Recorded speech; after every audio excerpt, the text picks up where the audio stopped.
Round 7 and Formula E arrives in Europe, Monaco. Glamour and history in equal measure. Home to one of the most famous motor races in the world, the Monaco Grand Prix. The Formula E track shares some of the same narrow streets, tight corners and iconic Riviera setting. A wide open championship means that Monaco has a big hand to play. With the final races in view, the stakes here are high.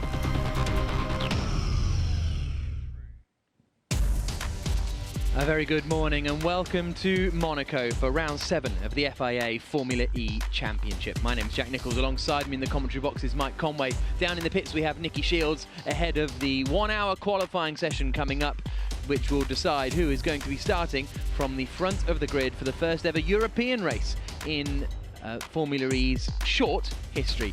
It's a pleasant day in Monaco. It's starting to cloud over a little bit. It was some 18 degrees this morning, got up to 20 earlier, but now it's sort of stabilized at 20 with as it's 11:45 in the morning here in Monaco. Track temperature up to 26 degrees though, so that is going to give the drivers some more grip out there in this stunning Monaco venue. It really is fantastic to have Formula E racing around the streets of the Principality. We're using a sort of half section of the circuit, and where instead of turning right and going up Beau Rivage up towards Massenet, they do a sort of hairpin right and head down towards the turn 3 hairpin, the harbour hairpin, then looping back around where they join at the exit of the tunnel, through to back, through the swimming pool, through the Rascasse, through the final corner. It's really fantastic to see the cars out here on this 1.7 kilometre circuit. And we can now have a little bit of a closer look around this Monaco E-Prix venue and some of the different challenges that the drivers are going to face. So we are back in Monaco, here on the main straight. It's very important to get away and obviously stay away from any accident on the first corner. This is the exit of the first turn. Looks pretty tight, so it's very important because after this one we have a downhill and a long straight which take us to the next corner. This is a brand new section for Formula E. I think the challenge will be actually to find the right place where to brake. It's probably the only place where you can attempt one overtaking maneuver. So this corner is called Tobacco Corner, very famous. Quite quick corner in third gear. You just let the car roll through the corner, going very, very close to the outside barriers. This is one of the key corners because actually through this section you can gain a lot of time and speed before braking on this swimming pool chicane. The real challenge will be to let the car roll in this first part and get it right for the second part, which is definitely tight. If you hit this with the speed you want to carry on, you risk to get straight into the barriers at the outside. So it's going to be a very challenging corner the way it is at the moment. The real challenge will be turn around the Rascasse here, which has always been a very, very tight corner. So we struggle a little bit with the car, with the traction going up to the corner. As the corner goes out, also the track comes down on the left-hand side and push you and your car towards the barriers. You can actually see many marks from the past races, and who knows who has touched these walls, many, many champions in the past. So really take the corners out with the speed, try to get as much room as possible over this curb and then accelerating out for the final main straight. What a great little track guide that was with Jarno Trulli, the man who won the Grand Prix in 2004. Lucas Di Grassi is the man leading the Formula E Championship though. After 6 races, he's only 1 point clear of Nelson Piquet, who won the previous race in Long Beach. Nico Prost is third in the championship at the moment. He's got 2 points to drop, but everyone else has had at least 1 non-point score, so drop points aren't really going to be too much of an impact. Sebastian Buemi 4th in the standings, 5th for Sam Bird and 6th for Antonio Felix da Costa. The top 6 all having won a race so far this season. And then further down the order you see Jarno there, 16th place, only 12 points for him despite running up and challenging for podiums in the early races of the season. He got involved in a few incidents and as a result hasn't quite collected the points haul he would have wanted. The same can't be said for Idams Renault, top of the team's championship, 124 points. Audi Sport Apt only second with 97. Virgin are pretty close as well, and Andretti are there in 4th place too. So that battle for second is very, very tight. Andretti looking strong, and one of their drivers is Scott Speed, who was looking very strong as well in the 2 free practice sessions, and Scott is with Nicky Shields. Scott Speed, we heard a few complaints on the team radio there out in practice. What's up? Well, practice today, we've had a big brake issue, really. We can't seem to get our rear brakes to work on either car, but we've gotten better, and towards the end there, we were pretty good. And now we're changing the battery, so lots of excitement in the Andretti pits. Does that make you nervous about being ready for the race this afternoon? I don't have to change the battery. It is. I mean, when they make it ready, I get in and do my job. This is all them. So I'm just watching. And you trust them to make the car ready in time this afternoon? Oh yeah, no, I really think we have one of the best teams here. We got great guys. I'm sure they'll do the job. And what was it like out in practice this morning? It looked pretty fast out there. It's fun. It's crazy to be here. You know, I think it's been almost 8 years since I drove a Formula 1 car around here. So to come back in this is quite unique. No noise, much different feel, but it's great. I mean, it's certainly a very special place here in Monaco. Now, you obviously, sadly, didn't quite get to finish the race out in Long Beach, didn't get past really the second turn. Are you going to approach it differently this time? Well, quite interestingly, I thought I just shunted, but it turns out after we looked at everything, we had a suspension failure. So it changes a little bit of the dynamic, but really it's just, we know we're just unlucky and I'm not a retard, so it's good. I mean, we have good cars here and it'll be fine. Fantastic. Well, good luck for this afternoon. Cheers, Scott. Well, Scott Speed there. Typical Scott Speed, that really. He's been swearing on the radio earlier on in free practice, and he's getting frustrated and excited ahead of the qualifying session that we've got coming up. Interesting that he says he had a suspension failure. It looked as though he just sort of hit the curb and went flying into the wall, really, but that's what the team say. That's what the team say. That was the previous race in Long Beach. So we saw the crowd there starting to gather here. Here's a look at the qualifying groups. So it's 4 10-minute sessions with 5 drivers in each. Sam Bird is in qualifying group 1 along with Karun Chandok, Lucas de Grassi, Jean-Eric Verne and Piquet Jr. So group 1 is very, very strong, actually. Group 2, D'Ambrosio, Prost, Senna, Sarrazin and Abt. Senna was the quickest man in free practice 2 earlier on. Qualifying group 3 is Duval, Buemi, Speed, Duran and Peak. And in group 4 we've got Jaime Alguersuari, Jarno Trulli, Tony Liuzzi, Nick Heidfeld and Antonio Felix da Costa. So going out in the first session is going to be Sam Bird. He seemed to have a few troubles in free practice 2, and he's now talking to Nicky Shields, so maybe we can find out exactly what's been happening to Sam so far today. Sam Bird, sorry, we'll quickly grab you before you jump into the car. Looked like you were having some problems in practice. What's going on? Yeah, in the first session we had an issue with the second car, an electrical fault, which meant that I couldn't actually drive it. So that was stuck in the garage, so I had to just do all my running in one car, which limits you to laps. Second session, we had a problem with the brake bias, so magically it's moved backwards by close to 10%, which made braking just impossible. So didn't really get any clean laps in Talk 6, so this will be interesting.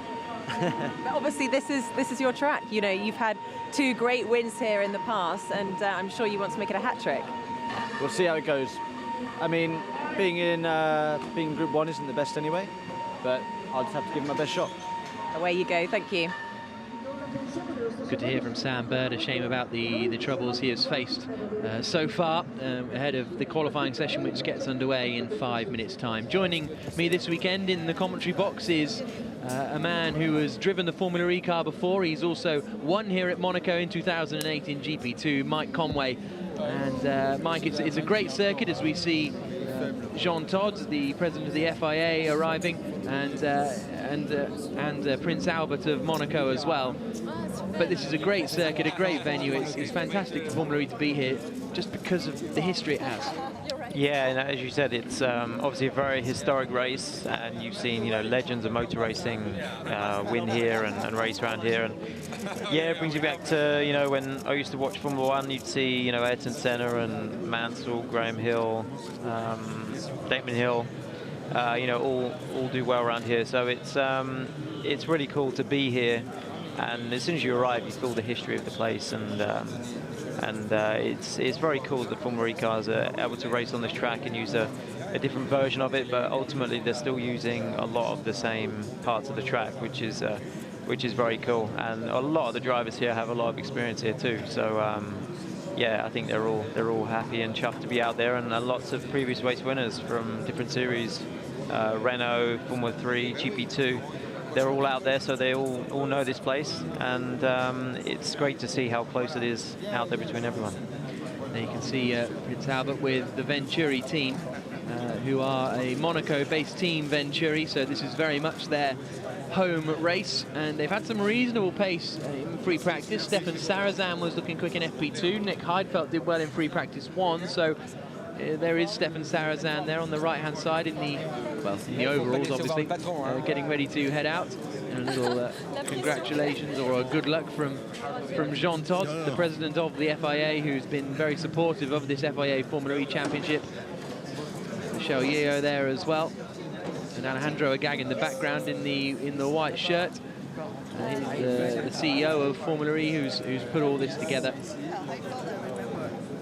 yeah, a great event for Monaco, and the stands are starting to fill up as well. It's free entry here to this race, and as a result, there's an awful lot of people that have made their way down to watch the action on the harbour front today. There is Jean-Eric Vergne, a man who hasn't actually had much fortune here in the past.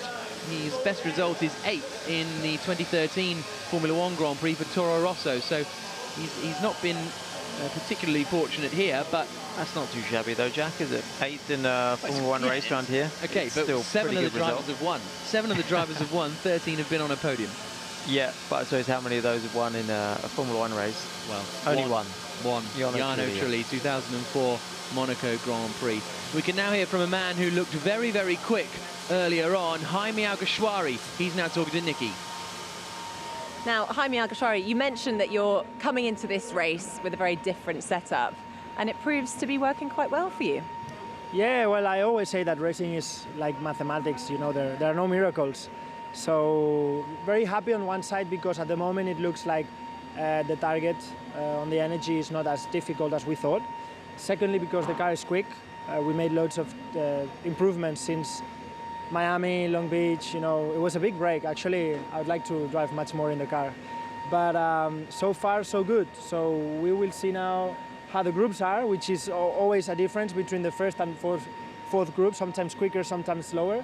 So let's see if this group that I'm on, it's the good one, and we can get pole. Nevertheless, we have a penalty, so we'll see what will happen. And obviously racing here at Monaco, it's such an iconic track. Is this really the race that every driver wants to win this season? Yeah, absolutely. Monaco is great. And actually, I love the new layout. The downhill is fantastic. I think it's even better than going uphill, actually. So yeah, it's always great fun to drive here, you know. The atmosphere, the sea, the port, swimming pool is great. And, you know, driving the car very near to the walls as well makes it so much fun. So it's great, yeah. And also it's a track that you know, unlike all the other Formula E tracks, it's been learning it from scratch. Does that make a huge difference coming into the race? Absolutely. It makes times shorter to understand everything. So it's one thing less to think about. And yeah, it's good fun. Well, hopefully you have a great afternoon. Thanks, Jaime. The penalty that Jaime Alguersuari referenced is a 10-place grid penalty. He, Loic Duval and Karun Chandok all have that for having to change their battery in the back of their cars. So that's unfortunate for them because Alguersuari was looking very quick. There's Nelson Piquet Jr., the man who qualified 3rd last time out in Long Beach, but took the lead of the race coming down towards turn 1 with a great late braking manoeuvre. You can see he's got the white and red checkers on the top of his helmet, a special Monaco livery for him. Lucas de Grassi there, the man who's leading this Formula E Championship. After this, we head to Berlin, Moscow, and then a double header in London, and then that's the end of the Formula E season. At the moment, we've only just gone over the halfway mark, but once we've finished the racing today, we're going to be pretty much into the home stretch. There is Sam Bird, who we heard from just before he got in the car, and he was frustrated with the problems that he's had so far, but he's getting ready because he is out in the first group, and he's heading out onto the circuit now as qualifying gets underway here in Monaco. 10-minute session. Each driver can do 2 laps using the full 200 kilowatts of power, and then the quickest man is the man who starts on pole position. What we tend to see is them go out, do a sort of out lap, then they'll do a quick lap at 150 kilowatts of power to heat up the brakes, heat up the tyres, then turn it up to 200 and go for it, then have a cool down lap and do the same procedure again. So we've got Bird, Chandok, Degrassi, Verne, Piquet Jr. out. And you have to say, Bird, Degrassi, Verne and Piquet Jr., because Chandok's got a 10-place grid penalty, so he's not really in the fight for pole, but Bird, Degrassi, Verne and Piquet are sort of the top 4 you might have picked for pole anyway. Yeah, it's going to be very close between those guys, and maybe a little bit more tricky for Sam, because he said some of the issues he had through free practice 1 and 2, he hasn't really had a full go at an ultimate lap round here, so it may be a little bit harder for Sam, but he knows his way around this place and he knows the car well, so I'm sure he'll be fine. But it's going to be a great little battle here between this group. It's going to be quite interesting to see who comes out on top. Bird won here 2 years in a row, in 2012 and 2013 in Formula Renault 3.5 and then GP2 respectively, as we go on board with Lucas Degrassi. So now he's doing the 150 kilowatt lap. You can see that from the power standing on the right hand side of the screen. When he's doing his full lap, that bar will go all the way up to 200. The percentage in the middle is the amount of energy he has remaining in his battery, as he sort of weaves around through to back, the left-hander, and then into the swimming pool section. As we've seen, the Saint Devot corner is now much tighter, and they drop down onto JFK Avenue and head down towards the harbour hairpin. So it's a neat little layout. Some of the drivers saying it's actually quite fun. As we go on board with Degrassi, then watch the standing on the right turn up to 200. As oh no, he's going to do another lap. He's going to do another lap at 150 by the looks of things for Degrassi. And it looks like they might all be doing another sort of slow lap. We'll wait and see. Verne comes across the line there, and that was their out lap, of course. Piquet Jr. is out there on the circuit as well, so we'll keep an eye out on their first sector times, but it doesn't look to me as though any of them are really pushing. Maybe Chandok is, as he throws his way through the final corner. And the reason they're setting lap times here is because the timing line is, oh, big one from Chandok. Oh. He's not going to get that one stopped, and that has wrecked his first attempt. Whether he was at 200 or not, I'm not sure. We go on board with Sam Bird, who's done a 20.2 in the first sector. Just to give you some reference, the quickest time we've seen so far is a 53.8. That's the quickest lap time of the day, and that was set in the second pre-practice session by Jaime Alguersuari. So across the line comes Sam Bird. He's going to be well down on that for the time being, a 54.2. Actually, not a bad lap, actually. Not bad, but I think we saw quicker earlier, 53, so I think he's going to have a little cool-down lap here now, you know, cool the car down, and he'll have to go for another one, because I'm sure the times are going to keep tumbling from here. Nelson Piquet's just done a 54.172 on his first flying lap, so it looks as though it's only Degrassi who's doing 2 of the slower laps. Here comes Karun Chandok. Obviously, he's not going to be setting a great lap time because he locked up and lost some 6 seconds at the first corner. So Piquet Jr. quickest at the moment, 54.1. Sam Bird, a 54.2. They're the only 2 men who have done a full powered lap. But now Lucas Degrassi is out there, a 20.3 in sector 1, not particularly quick. Middle sector, he's now 0.2 of a second down on Nelson Piquet Jr., who's the quickest man at the moment. Swings it out of Le Rascasse into the final corner at Anthony Nogues. And across the line comes Lucas Degrassi. I don't think it's going to be quicker than Piquet. Jean-Eric Verne's just done the best middle sector of anyone. Across the line comes Degrassi, and it's a 54.435. Jean-Eric Verne does a 54.260. So Verne jumps up to 3rd. So Piquet, Bird, Verne, Degrassi and Chandok, the top 5. And everyone has done their first full power lap. Because even if you mess up your first full power lap, that's it. That's the only shot you get. You can't go around and get another shot. So here comes Karun Chandok out of the final corner now. So Piquet, Bird, Verne and Degrassi, the top 5 at the moment. Wasn't it this single lap sort of format? Does it feel like pressure when you're in the car? Yeah, I mean it does. You know, you'd be thinking about what you can do when you're sat there in pit lane waiting to go out, you know, thinking about your lap, and then when you get out there, you know, that's it. You got to maximize every opportunity you can, every braking point, every turn in, the entry speed, just maximising every potential. And with these cars, because they can brake quite late, but they're rolling a lot of speed through the corners, and that's where they're going to find the time. Mike Conway alongside me in the commentary box this weekend here in Monaco.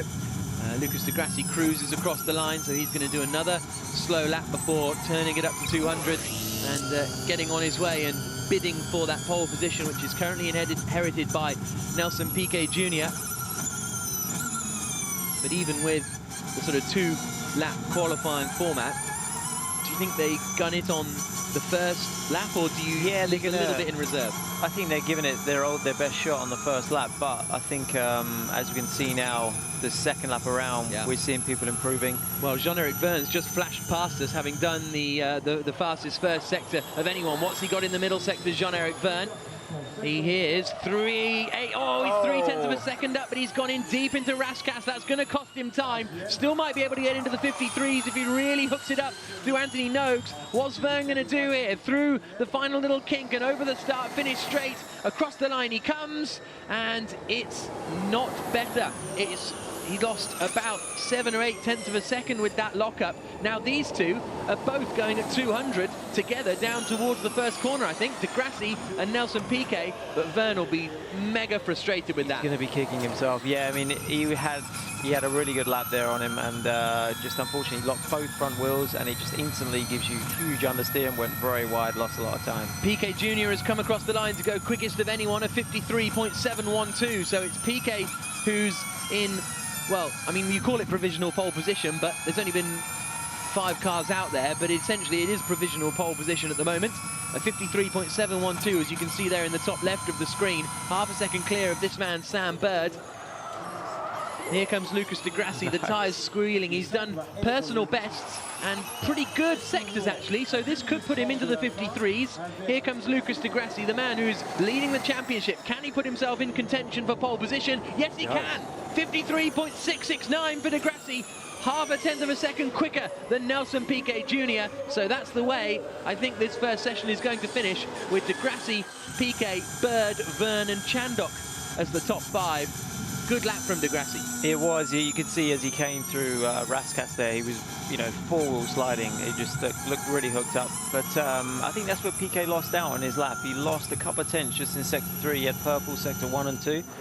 And I'm not sure quite why he lost a little bit of time there, but that's just where Lucas got him. So great lap from Lucas there, and it puts him just a little bit in front. And I think that's going to be the end of this session here. So I don't think anyone else has got any laps left. No, so everyone is coming into the pits now, and I just wonder if Piquet lost time in that final sector, potentially because of Di Grassi, because when they came across the line, they were nose to tail with Di Grassi in front. So it may be totally coincidental, but certainly they were pretty close to one another.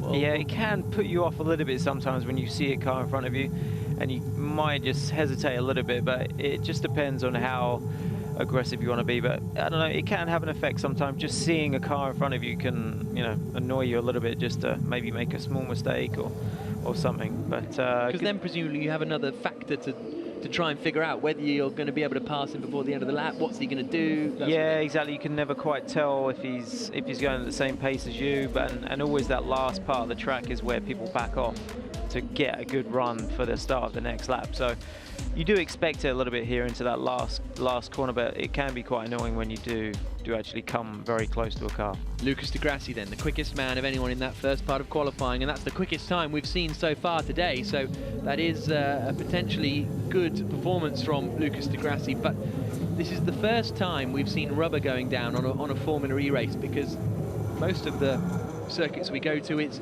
sort of proper normal roads, if you will, sort of cheap tarmac that's been laid down, whereas here we've got proper grippy Formula 1 level tarmac, and as a result we're seeing rubber getting laid down, and potentially for the first time we could see the track getting noticeably quicker as the session progresses. There is Nico Prost, third place man in the championship, race winner in Miami, had a very difficult weekend in Long Beach, ended up causing a collision, and as a result got a drive-through penalty, so finished down in 14th place. Now Bruno Senna, he was the quickest man in free practice, really impressive time at the end of the session.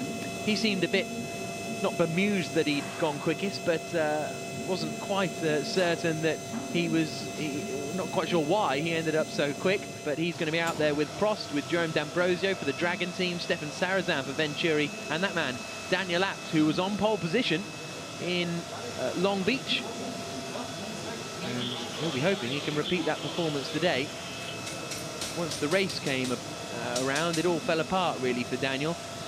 Ended up slipping down the order and finishing down in 15th position. But taking pole position was very impressive for the young German. It's always nice sat there in your pit box, seeing a nice new set of fresh tyres waiting for you. It's always the thing that drivers love, having a brand new set of tyres, knowing that this is your best available grip for the 1 or 2 laps that you're going to do. So you've really got to maximise every potential, every corner, every braking zone. And yeah, it's an exciting moment sitting there waiting to go out to do your lap and show what you can do. And sometimes you really don't know what you have. You could have had a bad practice, but you know, this is your chance. You get to really hit it, give your maximum, and see what you have. And you just never know with qualifying what could potentially be there. No, we're expecting the times to be very close because it is such a short lap, 53 seconds or so around this 1.7 kilometre shortened Monaco circuit, home of the Monaco E-Prix. The second session should be getting underway soon. The delay is just because they all finished their runs quite early actually in that 10-minute session, so we're just waiting for the start of the second qualifying segment, which that man there, Stefan Sarazan, will be out in. He was third in Formula 3000 here back in 2001, his only race appearance of the season in Formula 3000. He finished behind Mark Webber and Justin Wilson, so we've got a big old stretch of Monaco experience for these guys. It was interesting to see there on Stefan's car that he had kind of a midway point on the front wing for downforce. It seems to be a bit of a common thing down the pit lane that the guys are running kind of the mid-level of downforce here. So that's pretty what they've got from their simulations and free practice 1 and 2. They found that kind of optimized level there. So quite interesting to see. It's been a similar thread all the way down the paddock, but there are some teams that seem to run a little bit more, like the Virgin cars I noticed, and these guys, you might get a little look here where they are. They look similar to the Venturi cars, so it's going to be an interesting one. Nico Prost there, who has taken 2 pole positions so far this season. He qualified quickest in the first 2 races of the year, but hasn't been back at pole position since then. And he'll be hoping he can rectify that today. He was quickest in free practice 1, so he's certainly got the pace around this Monaco circuit. Astonishingly, the only man in the field who has never raced here in Monaco. As he was telling Nicky earlier on today that he's played it a lot on the PlayStation though, so he knows his way around it. We can now hear from Nelson Piquet Jr., who finished in 2nd position. I wonder if we can find out whether he made a mistake perhaps at in the final sector on that run, but Nelson is with Nicky. So Nelson Piquet Jr., just less than a 1/10 of a second between you and Lucas Di Grassi at the moment. Do you think you've done enough to stay in P2? No, I think he did enough. I mean, it was hilarious that he's the guy that's complaining night and day to the stewards about traffic and qualifying, and obviously he blocked my whole last sector, which he could have let me go, and I would have opened the lap, obviously, or closed the lap and would have let him go by, but he preferred to try to screw my first lap, well, my main lap, and we lost about my first sector and my second lap was 2/10, the second sector was 3/10, and the last sector was supposed to be about 2/10 quicker. We were 1/10 slower, so overall, I would say 3/10 was an easy lap, and I would have done it. But anyway, he decided to block our lap, and hopefully the stewards will get something done. So you and Lucas Di Grassi have a bit of history. You know, you're both Brazilian. You grew up karting together. Is the competition now really on a knife edge? I mean, we've always raced together. I've always driven in front of him, no matter what, F3, GP2, you know, there's no really comparison. I mean, he's had a bit of a heads-on in this world because he's been participating in this a bit longer, but we're showing that we're catching up pretty quickly, and we're here to get it done. So who's, out of the two of you, the better driver? I don't think that's a question. Thanks, Nelson. That's amazing. That's absolutely... Well, it's starting to heat up now, isn't it, this championship battle? The two men at the top of the championship, De Grassi leading it, Piquet second, but we've raced together and he's always been behind me. What a line. Exactly, yeah, I think that kind of answered the that last question there already. So, yeah, interesting, heating up between those two. And, yeah, we thought there was something might have happened in Sector 3, and obviously something did. So I think, you know, 3/10, so 53.3, if he thought that was possible, that would have been an extremely good lap. So we'll see what the guys can do here in qualifying 2 session. So the next 5 cars out there are Jerome D'Ambrosio, Nico Prost in the Edam's car, Bruno Senna, who we're on board with at the moment in the Mahindra, Stefan Sarazan for Venturi, and Daniel Abt for the Abt team. We've got 2 previous pole sitters there. There is Lucas De Grassi, so it might be interesting to see if he has a conversation with Nelson Piquet. Just getting a bag of something off, oh, a cap, there we go, off Tom Phillips, the press officer. And there's Sam Bird waiting to give him a little high five. We're missing nothing on track at the moment. The cars are just warming their way up. There you go. That's a bit of a sponsorship action for Lucas. That's his job done. And at the moment, he's done his job very well done. He's done his job very well in the car as well. Quickest man of anyone, a 53.669. That's the gauntlet that's been laid down. And now we wait and see how many warm-up laps these guys do, and then when they go for it. This is Nico Prost, quickest man in qualifying 1 and 2 of the start of the season. As he gets ready to come across the line, on board we are with Bruno Senna, quickest in free practice 2. So again, you've got 2 men here who have already had a pole position. You've got the man who was quickest in free practice as well, and he looks to the inside of... oh, someone's had a lock-up down there at turn 1, haven't they? Nico Prost. I wasn't sure if there was a car still down there, actually, but... yeah, we'll keep an eye out for it. This is Nico Prost coming through the harbour hairpin. Across the first sector split he comes, so he's not running at full power. He's 3 seconds down after that first sector. So has anyone out there done a good first sector yet? Not yet. Prost is the first man through. And then Daniel Abt has done a very slow first sector, so I think it must have been Abt who went in deep, lost a couple of seconds down there. I think he might have carried on, but certainly lost some time. And he had something similar in free practice 2 as well, where you went backwards into turn 1. But yeah, this lap is just going to be warming things up, Nico, and maybe this lap is what we're going to see a hot one through here. So down towards Sainte-Devote comes Nico Prost, where Formula 1 goes left and up the hill, we go right and down the hill. And no, just as I was getting the big build up, it's all backed off. There's a back-to-back from the 2 Brazilians. Yeah, not looking at each other right now, but it's got to be quite a tense moment, especially when you've done your lap. There's not much more you can do. You just got to sit there and watch and hope that no one beats your time. You know, it's quite a long time to wait and go through that pain. Yeah, absolutely. Daniel Abt there comes through the first sector. Now he is on it, 20.2 in sector 1. He's got an Edam's car up in front of him coming towards the swimming pool. Prost gets out of the way reasonably well. And Sarazan, Abt and D'Ambrosio all pushing on this lap as he now comes through the second sector split, 0.6 of a second down at the moment. Through the Rascasse, back end swinging out, one more corner at Anthony Nogues for the German. And then across the line, this could put him up into the top sort of 3 or 4 if it goes well. Across the line comes Abt, and it's not. It's 5th quickest for him. D'Ambrosio goes 3rd quickest with the best final sector of anyone. Stefan Sarazan goes 7th. So the big winner on that first run was Jerome D'Ambrosio, a 53.909, only a quarter of a second slower than De Grassi. That's not a bad effort for the Dragon team. But now attention will shift to Nico Prost and Bruno Senna.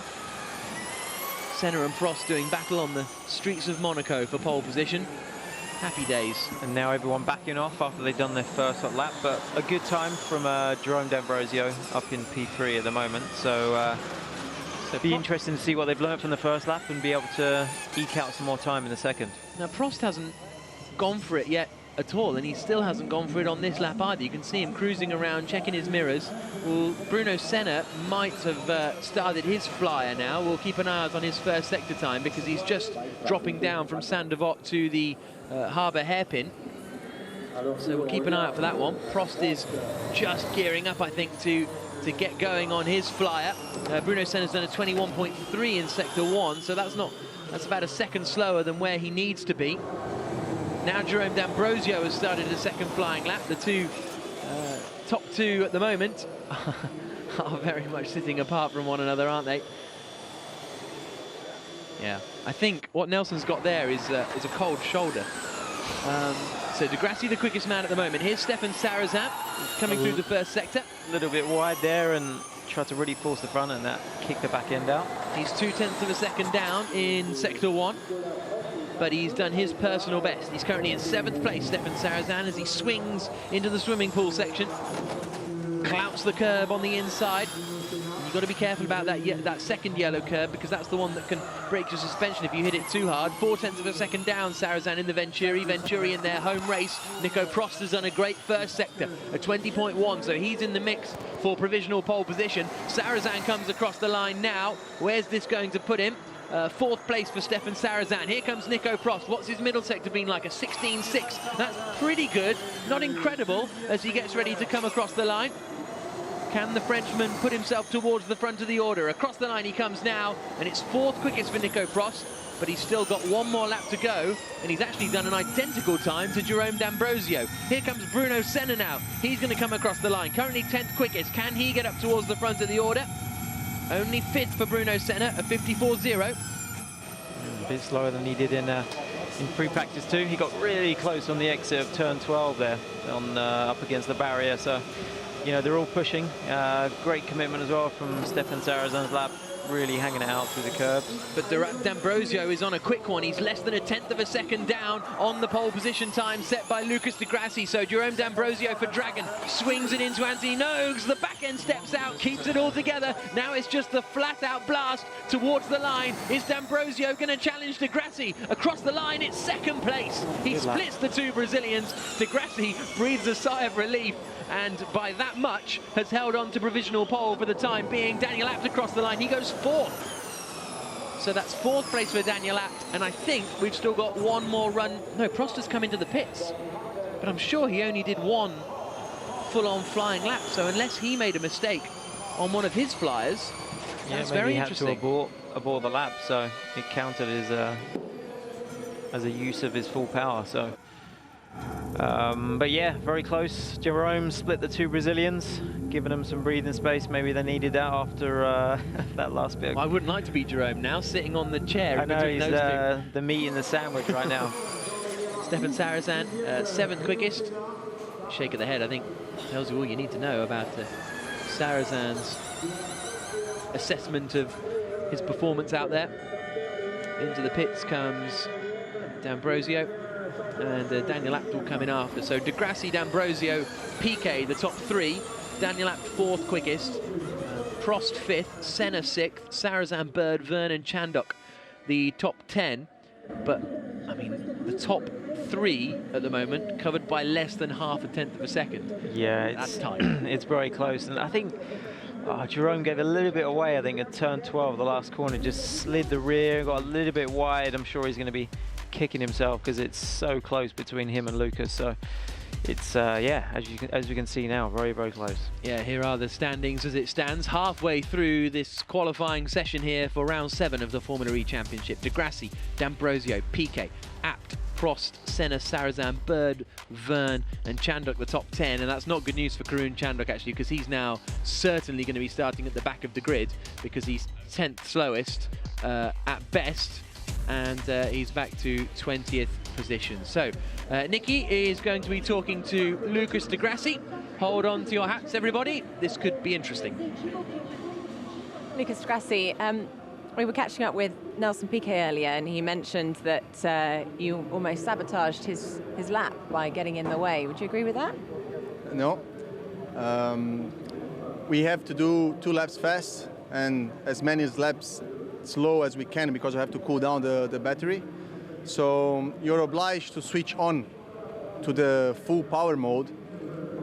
That's the official recommendation after the chicane. It's what I did. I switched off to the maximum power, did the fast part of the track at full power, maximum speed. Nelson was still, I don't know, 10, 20 meters behind, for sure. There was nothing there. And then I just opened my lap and finished my lap. Also in my lap, I had to overtake some other cars that were slow on track, but that's part of qualifying. You just to make sure that you don't mess anybody's lap. And to be honest, with 53.7, I don't think Nelson has been compromised that much. Okay, well, let's take a little look at it now. Actually, you can probably watch it on the monitor just over there on your shoulder.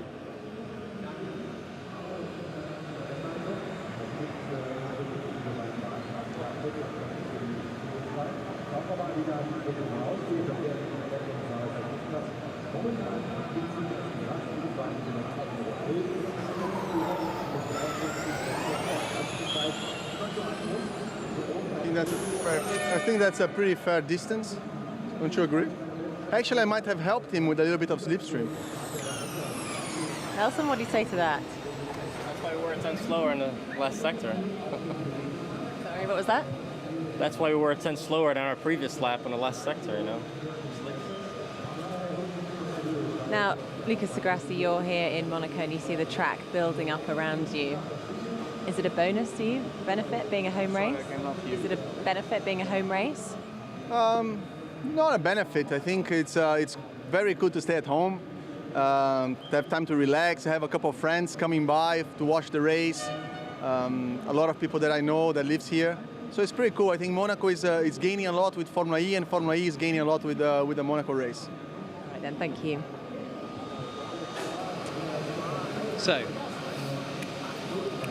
I think they've said it all, really, haven't they?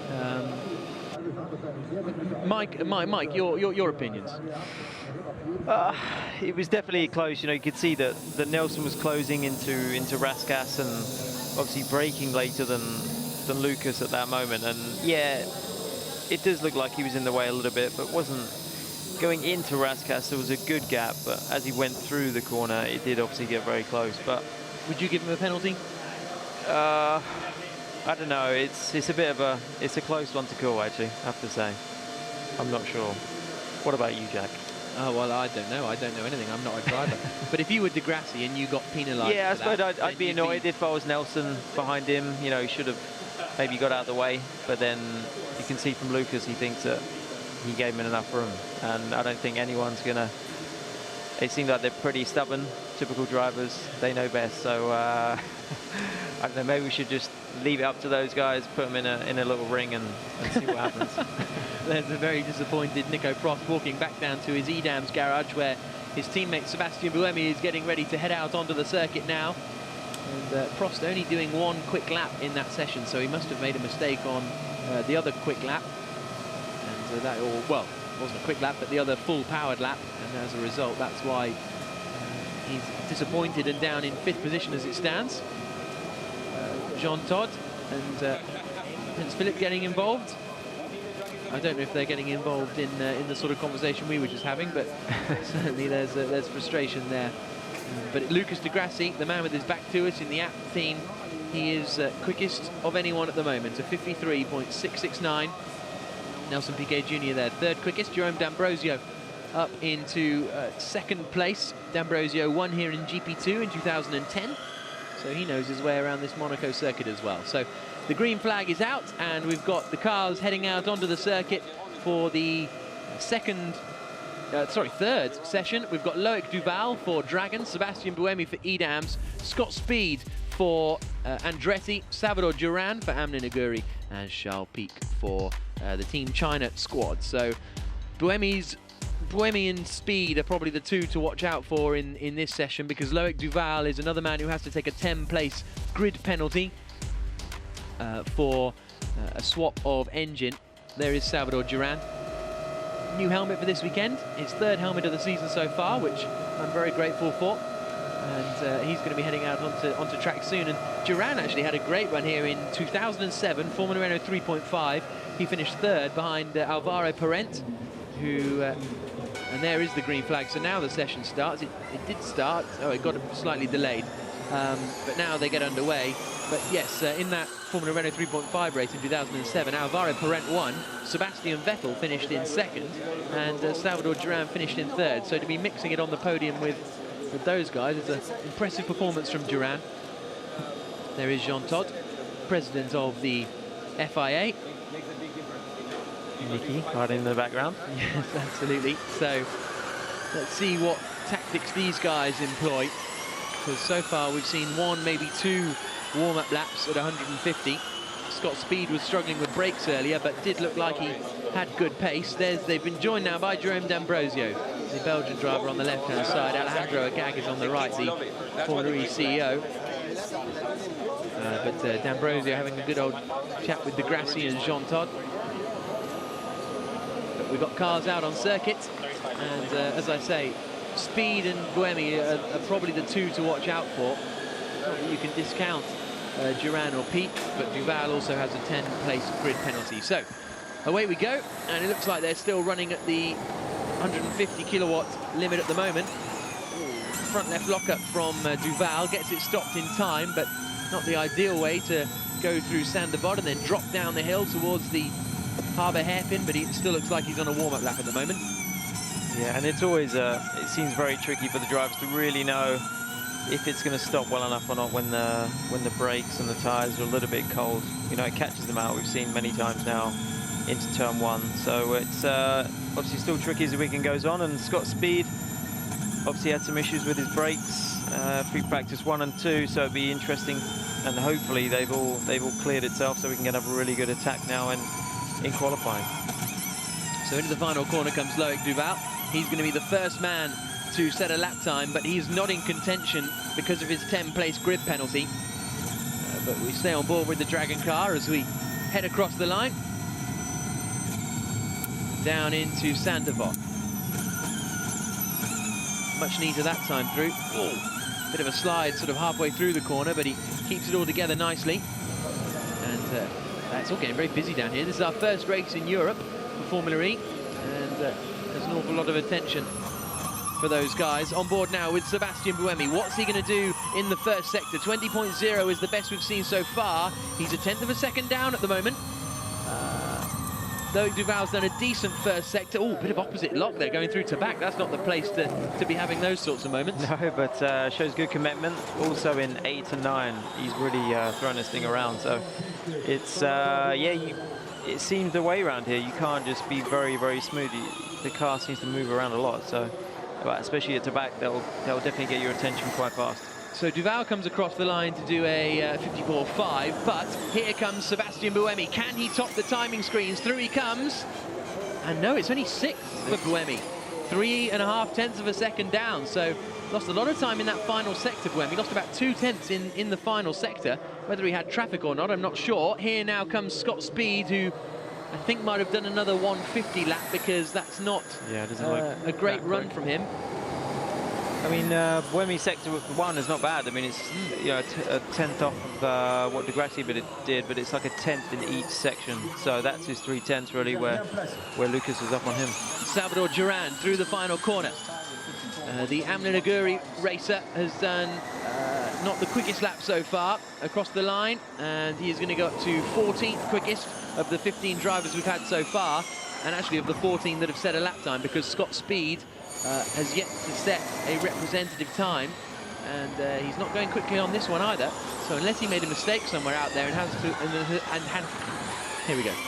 had to abort one of his full power laps, we'll wait and see. Who's Loic Duval? Still in 11th place, but Sebastian Buemi is going to be the man to watch, who's the car behind Duval, because Duval can't challenge up at the front. He's got a 10-place grid penalty for changing his battery. And I don't think he's at full power either, actually, by the sounds of it. Doesn't seem it, no.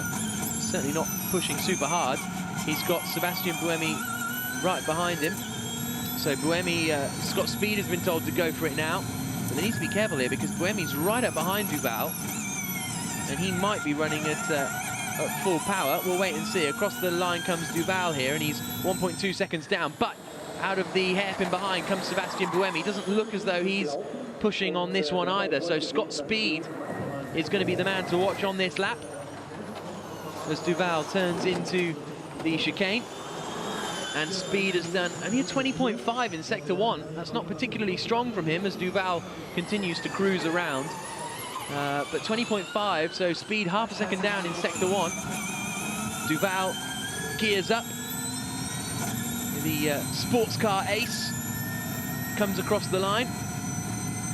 He has raced here though, Duval. He was second here behind Lewis Hamilton in Formula 3 back in 2005. So knows what he's doing. Across the line comes Sebastian Buemi, and he is now, I think, starting his flying lap. Charles Pic comes through, but I think the onboard we were on with a minute ago, Sebastian Buemi was going to be the one to watch. Speed's abandoned his lap by the looks of things, because he was 10 seconds down on that lap, maybe after a poor first sector. So, yeah, not challenging it through there either. So maybe Buemi, sorry to cut across you there, wow, Mike, but he's just done the fastest first sector of anyone, 19.9. He's about to come through the middle sector now. Duval's out there doing okay, but it's Sebastian Buemi in the Edam's car, the man who is down in 4th place in the championship, who's just done the fastest of anyone in the middle sector as well. So Sebastian Buemi could be about to take provisional pole position away from Di Grassi. Here we come through the final corner, on board with the Swiss. He's already had 1 pole position so far this season. Across the line, is he quickest? Yes, 53.478, 0.2 of a second quicker than Lucas Di Grassi. Brilliant lap from Buemi, Mike. Wow, that was great. Yeah, I mean, he maximised everything in the first 2 sectors. So, yeah, hats off to Seb. Great lap. Yeah, just put it all together, I think. The final sector could have been a bit quicker. It was his personal best, but not the quickest we'd seen so far. He was purple in the other 2. Salvador Duran jumps up to 10th. A good lap from the Mexican to go 10th out of 15 so far. But what is happening with Scott Speed? That's the big question, because he doesn't seem like he's done a flyer yet. Here he comes now. Turned up to 200, presumably, on the brakes into Sandoval. Throws it in, back end just steps out a little bit. Buemi's all done now, he's going to come back into the pits, and that's the end of his qualifying session, but he is provisionally quickest. It's a shame we didn't get to see the onboard for his lap. That would have been quite nice to have seen. So Scott Speed out there, he's about to come through the first sector. 20.3 for the American, that's not too bad, but it's not the sort of speed that he would want to have out there, especially with his teammate Jean-Eric Verne down in 12th. Rides the curbs beautifully, coming through the entrance of the swimming pool. How far is he down after the second split? 0.7 of a second. Goodness me, this is not looking good for Andretti, because Verne was 0.7 down at the end of the lap. So this is not the best performance from the Andretti squad, who we were expecting to be front runners. Across the line comes Scott Speed. What's this good enough for? 13th quickest. 12th and 13th for Andretti. I don't think they were expecting that. No, not what they would have hoped for, that's for sure. I mean, I think everyone was expecting a little bit more out of those guys, but yeah, they'll be disappointed with that. You're in the mid-pack. It's going to be tight at the start. A lot's going on. You can be kind of really in the accident zone around there. So, yeah, unfortunate for them, but maybe they can regroup and improve things for the race. But the big story then of that qualifying session was Sebastian Buemi going quickest of anyone by almost 0.2 of a second, and that in itself is a big margin on a 53-second lap. Yeah, that's yeah, pretty impressive. 0.2 around here, and the way these cars are. Yeah, he's done a good job in extracting everything out of that lap time. So Buemi, Di Grassi and D'Ambrosio, the top 3. You can see the order there on the left-hand side. Piquet, we saw him getting up and walking out. Cars 2, 3, 6, 7 and 66 are under investigation. So that... Okay, it's just come up on the screen down there. So that is Sam Bird, Jaime Alguersuari. Car 6 is Loic Duval. Car 7 is Jerome D'Ambrosio, and car 66 is Daniel Abt, and that's all for Parc Ferme infringements. They have all been out and set lap time, so they've come back into Parc Ferme, and then something's happened in there, and now they're all under investigation. So we'll try and get to the bottom of that. Maybe Nicky can go and try and find out what's happening down there, but Sebastian Buemi is the man. Quickest of anyone, a 53.478. 0.2 of a second quicker than Lucas Di Grassi. And we've only got one more group to come. Here's a look at the classifications at the moment. Sebastian Buemi almost 2/10 clear of Lucas Di Grassi in second. Jerome D'Ambrosio is in third position, Nelson Piquet Jr. fourth, Loic Duval in fifth, so good performance from the Dragon team so far. Abt in sixth, Nico Prost in seventh, just ahead of Bruno Senna. Stefan Sarazan and Salvador Duran completing the top 10. Then we've got Sam Bird in 11th, then Andretti are going to be really worried about that. Vernon Speed, 12th and 13th. Of the 15 that have qualified so far. Peak and Chanduk struggled, and we've still got 5 to come.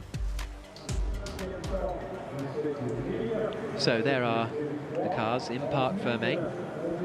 Some of them potentially getting infringed upon, but we'll wait for confirmation of that. We've got one more session to come, and it's going to come in 5 minutes' time. But now we can hear from Sebastian Buemi, the man who is quickest of anyone and on provisional pole position.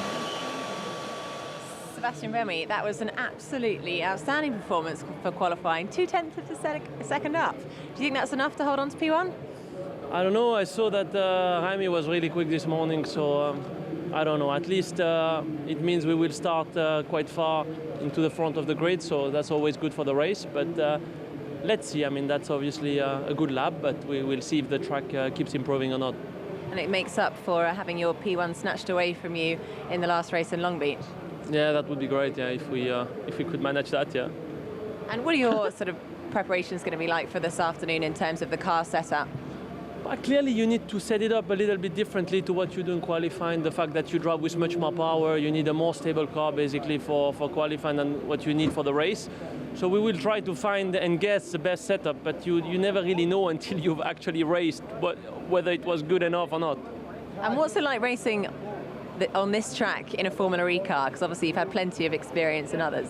Yeah, I mean, driving here with Formula 1 and now driving with Formula E, it's good, you know. I was expecting to be slower than that, and clearly the swimming pool chicane, the Rascas, the last corner, it's really good. It looks like a real, you know, single-seater car. So I'm sure in the future it's going to get quicker and quicker, and we will, you know, get closer to Formula 1.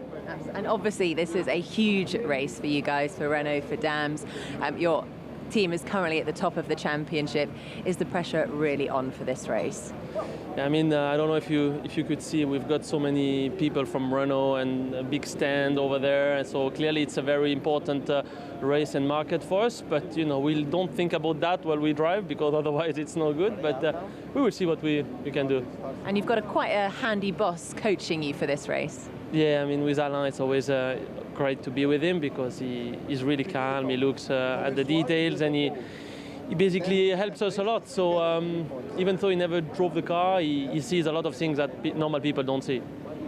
Now, Sebastian Buemi, we're about to watch a hot lap on the monitor just behind you. Yeah. Could you talk through exactly what's going on? Yeah, no problem. Yeah, so that's the last corner. It's very important to prepare the corner as well as possible. So I try to keep more or less in the middle of the track, not to do too many meters. And then the most important braking of the track is to brake straight, downshift into first gear. I had a bit of understeer there, so it was not so good. Then the exit, you know, is very important into corner 3. Very late braking here, because you have a different asphalt that basically allows you to brake very hard. Then you need to accelerate again very hard. This is the quickest corner, one of the quickest of the track. You get very close to the barrier, both on the entry and the exit. This is the swimming pool chicane. You stay flat in fourth gear. And then here, this is the second part of it, where you downshift into second gear. Try to take the curb as much as you can without hitting the wall. And here is Zaraskas back into first gear. Really important to have a good exit. And here again, you need to get very close to the inside. You have a lot of understeer in general. And then obviously try to get a good exit as well to finish the lap. Fantastic. Sebastian Buemi, thank you very much. Well, that was great to hear from Sebastian Buemi there, and talking us around that hot lap. There's Jaime Alguersuari. He's got a 10-place grid penalty, so again, he's not going to be in contention for pole position. That man there is Tonio Liuzzi. Both of the Trulli cars are out in this final qualifying segment. Just 5 cars left to run. They'll be heading out in 20 seconds' time onto the circuit. Tonio Liuzzi, Jarno Trulli, Alguersuari, Nick Heidfeld and Antonio Felix da Costa. And I think from this group, we're probably looking at Heidfeld and da Costa as potential challengers to Sebastian Buemi, because Antonio Felix da Costa has been there or thereabouts so far in the free practice sessions. The Amlin Aguri team really looking strong this weekend. Jarno Trulli, you'd never bet against him in a one-lap flyer. The final qualifying segment about to get underway here in Monaco. Sebastian Buemi is currently on pole position, but Jaime Alguersuari, Jarno Trulli, Tonio Liuzzi, Nick Heidfeld and Antonio Felix da Costa are about to try and knock those top three out of their position at the moment. Buemi, Di Grassi on the left, D'Ambrosio on the right, our current top three.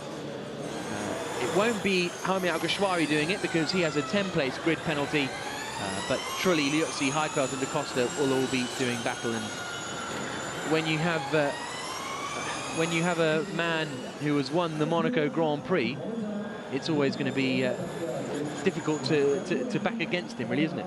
Yeah, and it is a shame that actually Alguersuari has got that 10-place group penalty, because I believe he's got a good shot at maybe snatching the pole here, but I'm pretty confident actually that that time from Seb will stay at P1. So that is a shame, but yeah, as you said, there's any chance that these guys could topple that time, but yeah, we'll soon find out in the next few minutes here. It's going to be quite interesting. Hey, he's getting closer. Yeah, well, he wants to be in the P1 seat, doesn't he? It's either a better view or he just really chummy with Lucas. 8 minutes left to go in the final qualifying segment here in Monaco. Jaime Alguersuari out on circuit. He won't be able to take pole because he's got a 10-place grid penalty. He may be very quick, but he won't be starting the race this afternoon from pole position. Nick Heidfeld and da Costa haven't left the pits yet, so it's just the Virgin car and the two Trulli cars that are out on circuit, darting through the swimming pool chicanes. And clousing the curbs, you can really hear it, can't you? Through the middle sector he comes, and he's 2.6 seconds down. But yeah, that lap time from Buemi in that previous segment was super quick, 53.478. Here comes Alguersuari then. Will he turn it up now? Across the line he comes, and they get to do 2 laps at the full 200 kilowatts of power as we go on board with Jarno Trulli into the final corner. Doesn't look like he's quite at full power at the moment either, as he comes across the line, pretty cruising around on the gears. 10 seconds down on that first lap, but it's a 20.1 for Jaime Alguersuari. So although he can't get pole position, he wants to be as high up the grid as possible, so that 10-place grid penalty doesn't affect him as badly as it may do. Here comes Tonio Liuzzi now into turn 1. On board we go with Nick Heidfeld, who's still cruising. Alguersuari's done a 16.8 in the middle sector. That's a pretty good time there. So Alguersuari's going to move himself up towards the top of the order. Out of the final corner he comes. And where's this going to put the Spaniard? The Virgin driver comes across the line, and he goes only 13th in the end. 0.8 of a second down on Buemi. Lost time in that final sector as we go on board with Jarno Trulli. Just trying to find some clear air. 6.5 minutes to go. He's selected his full power now, so he'll be coming out that last corner with maximum power. Start of his quick lap. Antonio Liuzzi as well, pushing super hard on the exit of that final corner. Across the line comes Liuzzi. Is this going to be a good lap from him? It's 15th position for the Italian as he then slows down. So da Costa's done a 20.1 in sector 1, so that's pretty... Oh, and then he's crashed it! Da Costa out of the race! He's lost the rear end somewhere and just back to... Oh, it's Tabac. He's lost it at Tabac. Goodness me. I wouldn't be walking across the track like that either with cars flying around. But, how's he lost it there was what Sebastian Buemi said. So he must have come out, hit... I think he bounced off the wall and ended up on the marks, he must have marks, can't you? Lost the rear on the way in and just backed it into the wall, which is the quickest corner on the track for these cars, apart from the corners after this. It's a really challenging one, and it's one of those ones you're kissing the walls on the way in. I remember Ralf Schumacher having a big accident there in the Toyota when he just hit the inside wall and went spearing across into the Armco on the outside. And what a shame for Antonio Felix da Costa. I was bigging him up, saying how he could have a shot at pole position, and his first sector was pretty good at 20.1, was less than a 10th away from the quickest time we've seen so far of Sebastian Buemi. The fans trying to wave to him, but I don't think he's in the mood to wave. Let's see what happened here. Coming down towards Tabac. in the blue Amlin Aguri car. Does he hit the wall on the inside? Does he hit it on the outside? Disappears out of shot. Now watch for him appearing on the right-hand side. Oh, he's lost it. Lost the back end, yeah. Actually, looking at his rear wing there, it looked quite low on downforce compared to what we've seen on other cars. Whether that had an effect, just caught him out on the entry there. Could be part of it, but I'm sure he's very disappointed. Didn't even get to do his lap. It was looking like a good start to it anyway. Yeah, a lot less downforce now on the rear of that on the rear of that Amlin Aguri car. So now, who has that affected then? Trulli and Heidfeld hadn't done a quick lap. I don't think Liuzzi had started his quick lap either. So in general, I think it's not going to have cost anyone. No one was on their full power lap when the red flag came out. So I think we're going to be okay as far as that is concerned. The marshal, it is great to have such well-trained and experienced marshals here for this Formula E race, because that mess has been cleared in, what, like a minute or two. Really impressive stuff. It's been very quick, and it's good that they've stopped the actual time as well, so they've still got the 6 minutes left remaining in this session. Yeah, absolutely. So we can now hear from Jerome D'Ambrosio while we're in this red flag period. He's third quickest at the moment, and he's talking to Nicky Shields. So Jerome D'Ambrosio currently in P3. Good qualifying session? Yeah, definitely. I think probably the best so far this season. So we hope we can keep that up and start in the second row. That'd be great, and fight for the podium in the race. Things seem to be getting better and better for you over the course of the season. Are things changing at the team? Is there something that you can put that down to?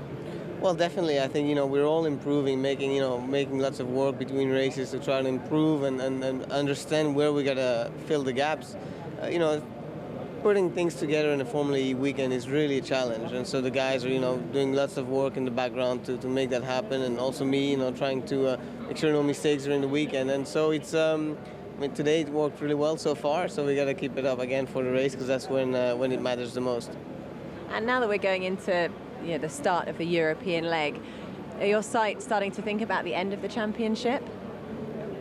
Well, I don't like to think about the end of the championship, because we're having too much fun here. So we want to, we hope that it never ends. But no, I mean, now the approach with the European legs, of course, is are a little bit different. It's really important in this stage of the championship. I mean, I'm only 30 points off the leader, which is my friend here, Lucas. And if I want to keep up with him in the championship, then I got to make sure that the coming weekends are flawless, and so this is important. The tension is building up, and people should tune into Formula E, because it's going to get very exciting. Now, Monaco is such a tight circuit. There aren't so many opportunities for overtaking, so qualifying is really going to be key for this race. Do you think that you're going to be able to maintain that position in the race and defend? Well, hopefully we're going to try to. We're going to go in the race trying to improve it, obviously, but I think that what we got to do here, it's of course Monaco is tight, but with Formula E anything can happen, just because of the managing the temperature, managing the batteries, all these things. It's quite challenging, and so I wouldn't say it's like your classical race weekend in Monaco, where if you start on pole you practically won the race. Well, Formula E is not like that. It's not been like that on other street circuits, and it's not going to be like that here. Excellent, so plenty more action to see. Thank you. Yes, absolutely right there, Jerome D'Ambrosio.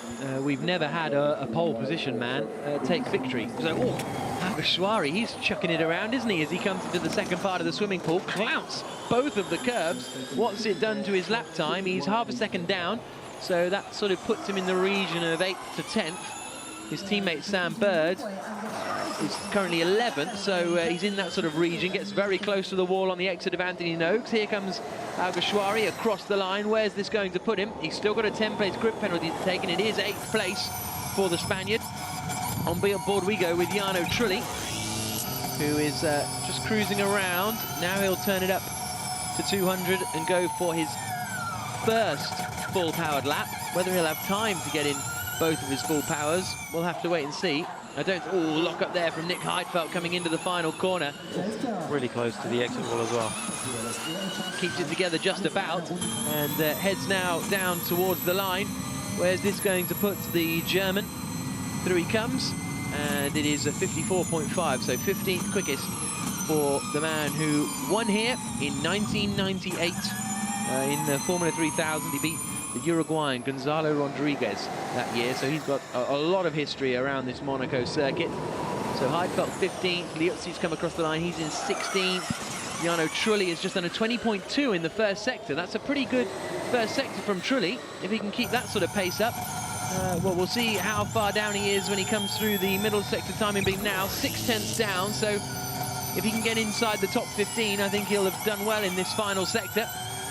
The 2004 Monaco Grand Prix winner turns through the final turn as he did 11 years ago, but this time there's no victory for him. There's 14th place on the grid. Ahead of Liuzzi. But Liuzzi's just done he's on a lap as well. Well, he had done a really good first sector. Middle sector is not so much, so we'll see where this puts Tonio Liuzzi. Quite similar between these two, I think. Yeah, it'll be a battle of the Trulli cars. Who's going to end up on top? Through comes Liuzzi. It's going to be Trulli, so Liuzzi goes 16th quickest. And I think that will draw our session to a close. Whether Jarno Trulli and Nick Heidfeld have another quick lap in them, that's the only way in which we'll have some more action, because they didn't do one quick lap earlier.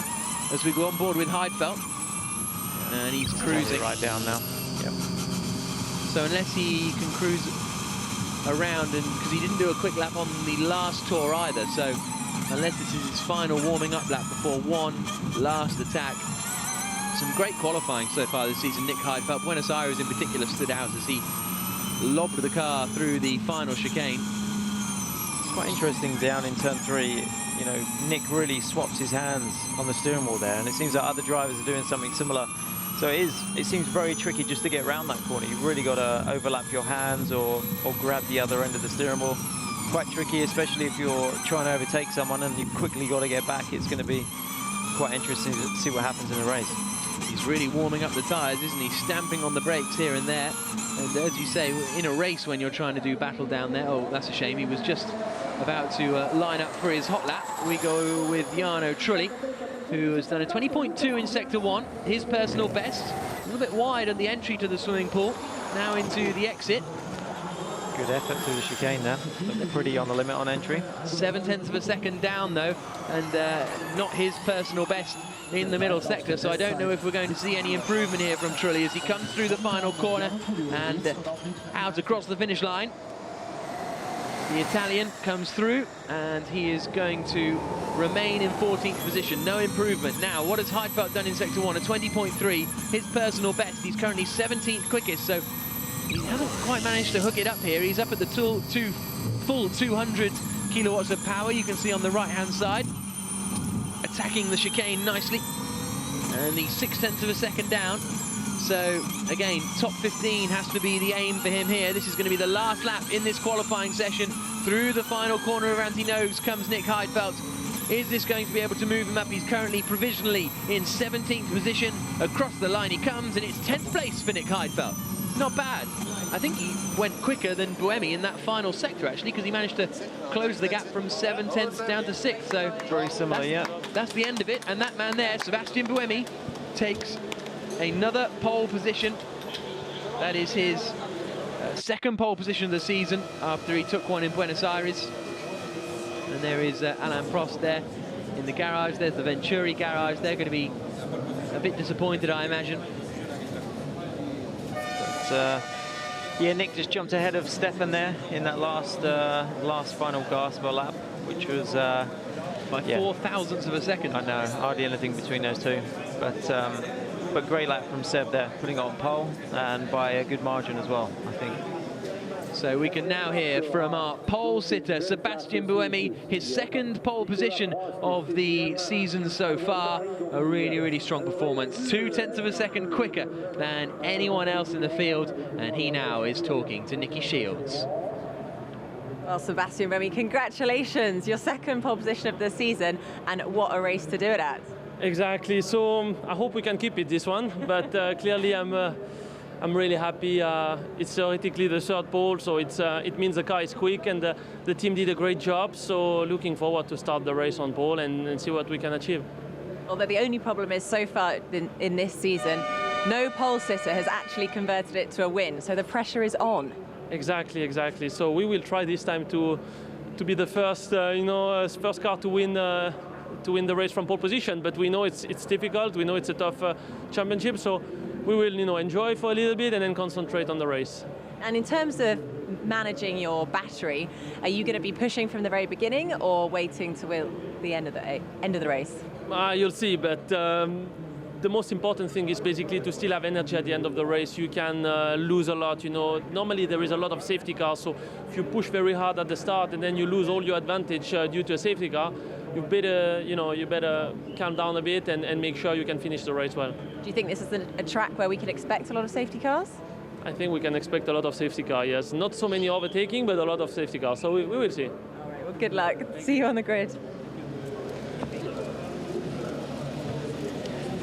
So there's Nelson Piquet alongside Natalie Imbruglia on the left-hand side. Former was she neighbours? I think she was neighbours. And then of course the big hit Torn. Was it Neighbours or Home and Away? One of those two. I can't remember. But her album Left of the Middle is really very good. Really very good, and I'm being genuine. But yes, she's there chatting to Nelson Piquet Jr., who will start 4th on the grid after that qualifying session. And here's a look at the results of qualifying for round 7 of the Monaco E-Prix of Formula E. Sebastian Buemi will start on pole, 0.2 of a second clear of Lucas Di Grassi.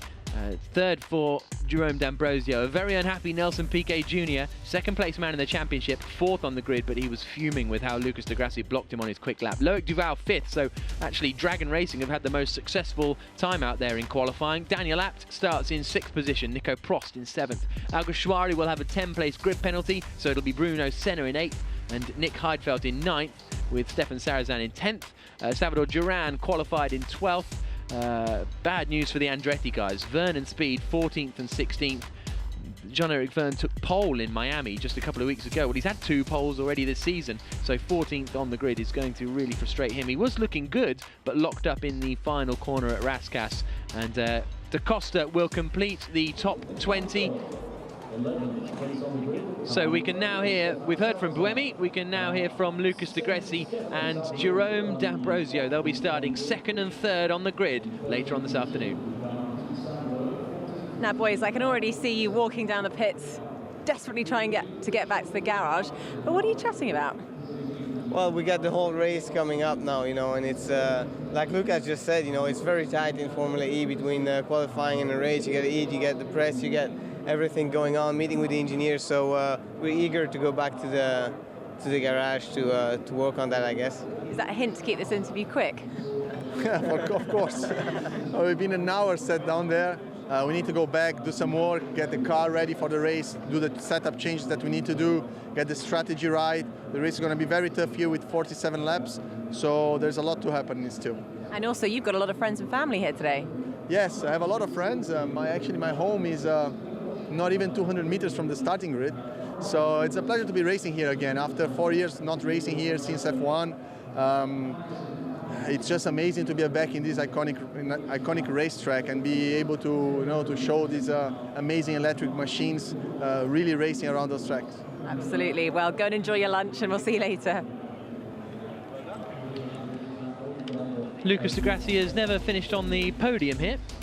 In all his time racing around Monaco, 4th is best. That man there, Jerome D'Ambrosio, will be starting 3rd on the grid. Lucas Di Grassi 2nd for the Abt team, but on pole position will be Sebastian Buemi for EDAMS for the 2nd time this season after he took pole in Buenos Aires.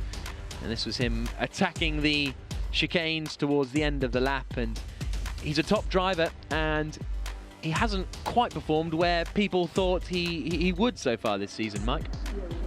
Yeah, he's. But I think it just shows the class of the field.